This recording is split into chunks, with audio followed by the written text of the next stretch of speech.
Morning. The wind is blowing like mad. A break from the wave function videos, collapse videos, something a bit more orthodox. Well, not really. Well, yeah, literally. And so, if you're not in Ireland, you might find this interesting. But I got, in the wake of the pro human trafficking march that was held in Dublin two Saturdays ago, uh, it's not going to be good today. The signal's poor. So people were asking me from all and all over the world that shocked to see that the Sinn Fein contingent of the days ago waving Palestinian flags, and there wasn't an Irish flag to be seen. This was compounded by, as they're walking by the GPO, a guy in Dublin was screaming at them, "You traitors, you traitor bastards." And so people are saying to me, how come Sinn Fein, the party that wants to create a united Ireland, who wants to take Northern Ireland and put it back, you join it with the Republic, why are they going around and all their members obsessed with Palestine and with the Arabic world in general, the Islamic world in general? Well, it's really quite simple. It's nothing to do with the plight of the Palestinian people per se. I'll explain it to you. A Sinn Féin member's version of Irishness is completely different than what, say, my version of Irishness, or many of you watching this video's version of Irishness. So, for instance, my version of my attachment to this nation is a deeply spiritual thing. I literally am in love with this island and what this country is, and that's a very pagan thing, but I know for Ireland that I do as a pagan. It's something that's deeply, we know there's something special about this island, and there's something a deep connection to it that transcends politics, religion, anything. It's there. But that's not how a Sinn Féin member sees Irishness. A Sinn Féin member's version of Irishness is purely a philosophical administrative construct. It's like a corporation that wants to do it. A person who votes for Sinn Féin, a person who runs for election for Sinn Féin, it's Ireland and Irishness that I've just explained. To them, it's purely about the trappings of what their perceived concept of Irishness is. I'll give you an example. They actually don't see Irishness as anything prior to Irish republicanism.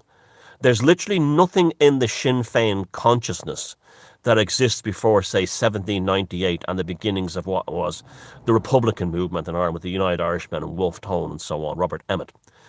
They have no concept of Irishness beyond statutory paperwork and ephemeral, ephemeral trappings.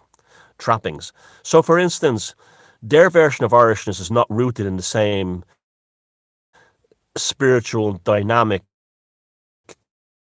that what I would have towards Ireland, and many of you watching this video would have to Ireland. It would be waving a Palestinian flag.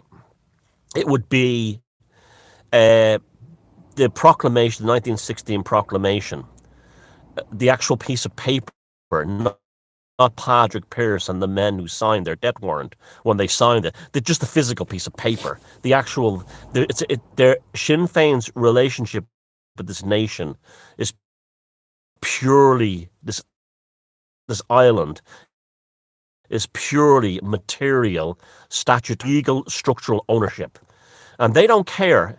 A Sinn Féin, every single person involved in Sinn Féin does not care if every single person in Ireland was replaced by an African, an Arab, or a Chinaman, or a Japanese, an Eskimo, or anything. Once they have administrative ownership. Corporation doesn't care who works for them once they do their job. Sinn Féin doesn't care what Ireland is as long as they own it.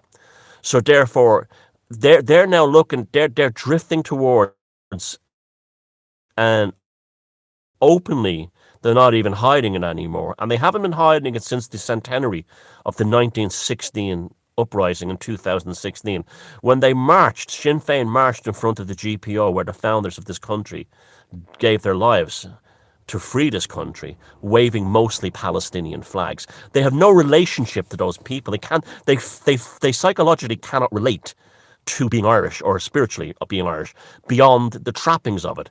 That's why, if they have no there's literally, Ireland began in 1798 with the Republican movement. Prior to that, there was no Ireland in the Sinn Féin mind. There was nothing. And if there was, somehow it was connected to Sinn Féin. So therefore, what's his name? Cuchulainn would have been, as far as they're concerned, they think he was on the IRA Army Council.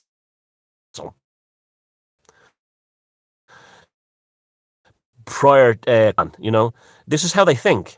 They don't understand Irishness beyond the concept of the Republican ideal, and they're identical to the Unionists in that way. In fact, Unionism and Republicanism both arrived in Ireland at the same time, and they're the same thing, really. They're not about a spiritual identity towards Ireland. In fact, I would actually argue that in 2023, Northern Ireland is more spiritually and culturally Irish than the average Sinn Féin member. How can they even begin to say they are when everything is based on Palestinian flags and open borders immigration and human trafficking?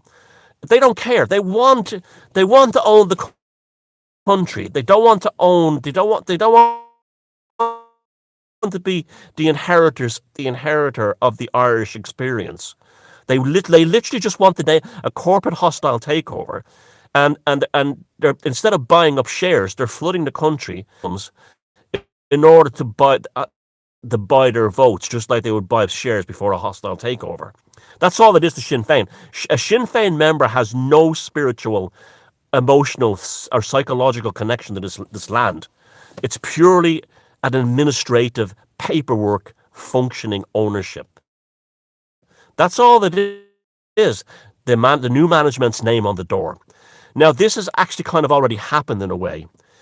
When this country started its war for independence in earnest, which was about 1916. It was tickling before that, but really was 1916, when the Irish volunteers basically turned on the British Army and Redmond and decided we're going to free this country. The British are lying to us. There's no way they're going to give us our freedom, and they were right to as well. Enough of them were sentient to realise that how is me running into a German or Turkish machine gun for little Catholic Belgium, a vicious, beastly empire. I'm not putting down Belgian people. I'm talking about the royal family and the government there. Free Ireland. They're not going. That's the stupidest thing. I'm not going to run German machine to fight back when Britain was distracted by war with Germany. Now, these were amazing men. This is the terrible beauty. Patrick Pearse, Eamon Plunkett, Joseph Plunkett, Eamon Kent, Tom Clark, and all the rest of them, Willie Pearse, all of them, Sean Connolly. These were all men and women who had the same feeling to Ireland that I have right now, and they were all intellectuals as well, and are poets or artists and actors and things like that. When they died in 1916 and also in the follow-up years of the Civil War, it was akin to the founding father. Imagine if the United States had attained its independence and Jefferson, Adams, Washington, Hancock, Benjamin Franklin, the rest of them had all been killed.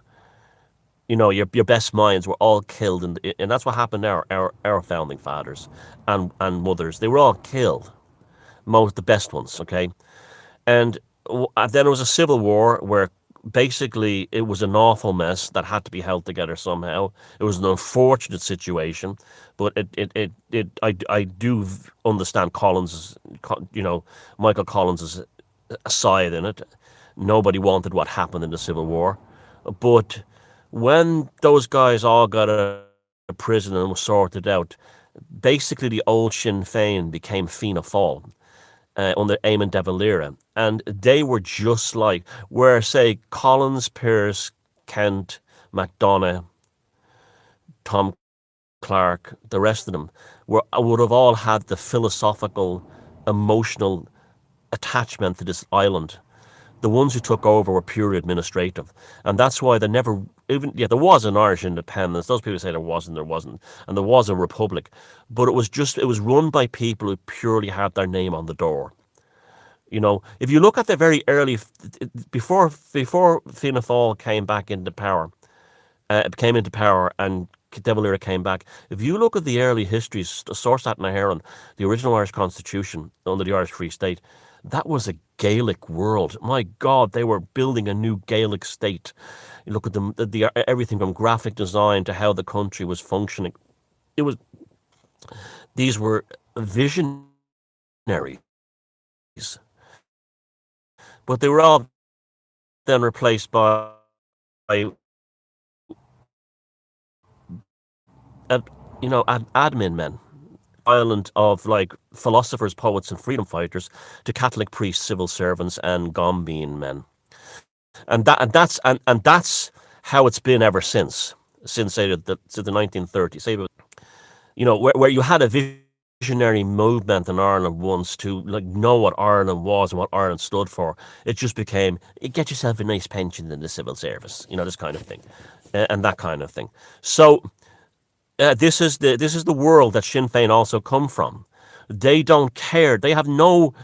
Being Irish to a Sinn Féin member means nothing. It's nothing at all, because if it was, they wouldn't have desecrated our capital of the O'Connell Street, where the War of Independence really began in earnest, the 1916 Rising, by waving Palestinian flags in their hundreds. They wouldn't have desecrated, because they have no feeling to those people. They've no feeling towards Ireland. This is why it's people like look at Sinn Féin waving Palestinian flags to celebrate their Irishness, or the old firm match and ridiculous sectarian nonsense in Scotland, or they care more about the Lisbon Lions than they do about Patrick Pearse.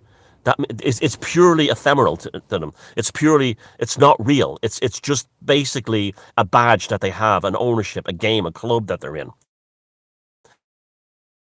So this is why you cannot explain to a Sinn Féin person. That's why when that guy was on Connell Street screaming at them, "You fucking bastard, you traitors," they were quite bewildered looking at him. They're like this. Why is he calling me a traitor when I'm holding a Palestinian flag? Isn't the Palestinian struggle the most Irish thing there is? That's literally the Sinn Féin psychology. Is they want a Gaelic caliphate. Every vote for Sinn Féin is a vote for the Manchester Bombers, the Bataclan.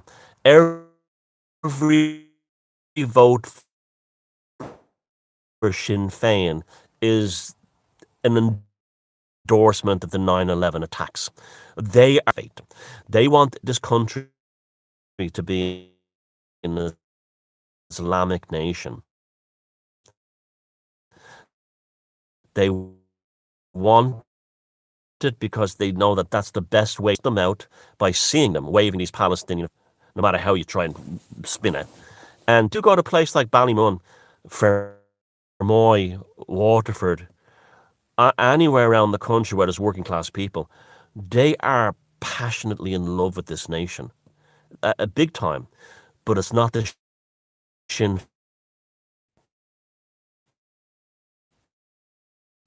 This thing keeps cutting out. I'll just finish up quickly. The Sinn Fein won a caliphate, it's a hostile takeover. Once their name is on the door, they don't care who's working for them. Being Irish means nothing to a Sinn Fein member. Things like, and not even the Irish means nothing. They have no emotional connection to this island. They're so, Sinn Fein are so detached from Irishness, they're practically a colonial force using a weird kind of, and that's why they wave the Palestinian flags. They just don't know what it means to be Irish. It's as simple as that. And that's why they don't see a problem really with Arabic, with the crescent flying over Dublin. In fact, that's actually an objective they're aiming for. And I'm not saying this because of any kind of debate in immigration. I'm not really particularly interested in the immigration thing one way or another. Do any great pain will gladly put the crescent over Dublin City Hall, just so Sinn Féin, Sinn Féin are running the country, and that's their strategic long-term goal. It's a Gaelic Caliphate. So they're not lying they're not hypocrites when they're waving Palestinian flags.